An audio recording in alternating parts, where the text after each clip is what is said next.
দীর্ঘ ৪ মাসের অপেক্ষার পর ইরানে অনুষ্ঠিত হতে যাচ্ছে প্রয়াত সর্বোচ্চ নেতা আয়াতুল্লাহ আলী খামেনির জানাজা ও দাফন।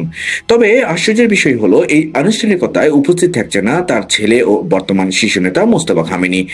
ভারতে নিযুক্ত ইরানি প্রতিনিধির বরাত দিয়ে গণমাধ্যম ইন্ডিয়া টুডে জানিয়েছে, মূলত ইসরায়েলের অব্যাহত হুমকির কারণে এই নিরাপত্তামূলক সিদ্ধান্ত নেওয়া হয়েছে। গত ২৮ ফেব্রুয়ারি যুক্তরাষ্ট্র ও ইসরায়েলের যৌথ বিমান হামলায় নিহত হন আলী খামেনি। সম্প্রতি ইসরায়েলি প্রতিরক্ষা মন্ত্রীর হুমকির কড়া জবাব দিয়েছে ইরানও। মূলত চরম উত্তেজনাকর এই নিরাপত্তা পরিস্থিতির কারণেই দাফন অনুষ্ঠান এত দীর্ঘ সময় পিছিয়ে দেওয়া হয়েছিল। আগামী সপ্তাহে তেহরানে হতে যাওয়া এই জানাজাকে ঘিরে চলছে বিশাল প্রস্তুতি। সর্বত্র শোভা পাচ্ছে খামেনির ছবি। ধারণা করা হচ্ছে শুধু রাজধানীতেই ২ কোটি সহ সারা দেশে প্রায় ৩.৫ কোটি মানুষ এতে অংশ নেবেন। এছাড়া উপস্থিত থাকবেন ৯০টি দেশের প্রতিনিধি ও ১৪,০০০ সাংবাদিক।